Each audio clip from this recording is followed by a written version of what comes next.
एखाद्या गुन्हेगाराला ताब्यात घेतलं ते ताब्यात ह्याचसाठी घेतलं जातं की अधिक पुरावे उपलब्ध व्हावे.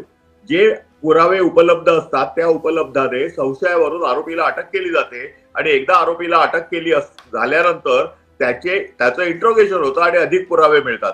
परंतु ही संधी ईडीला किंवा एखाद्या संस्थेला, सरकारी संस्थेला न देता तुम्ही संपूर्ण पुरावे आणा आणि नंतर आम्ही बघू, तर हे असल्या मोरल पोलिसिंग करायची काही न्यायमूर्तींना गरज नव्हती.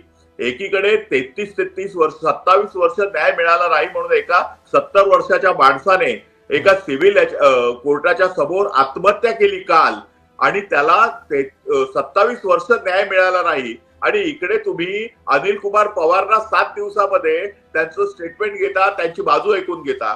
म्हणजे हे काय चाललंय? म्हणजे तुम्ही एखाद्या गरीबाला न्याय देत नाही आणि एखादा श्रीमंत माणूस असेल, पालिकेचा आयुक्त असेल, त्याला लगेच तुम्ही सो कॉल्ड न्याय देऊ शकता. म्हणजे तुम्हाला आम्ही रामशास्त्री प्रभूने म्हणायचं की आम्ही तुम्हाला घाशीराम कोतवाल म्हणायचं? जनतेसमोर आता हा प्रश्न आलेला आहे.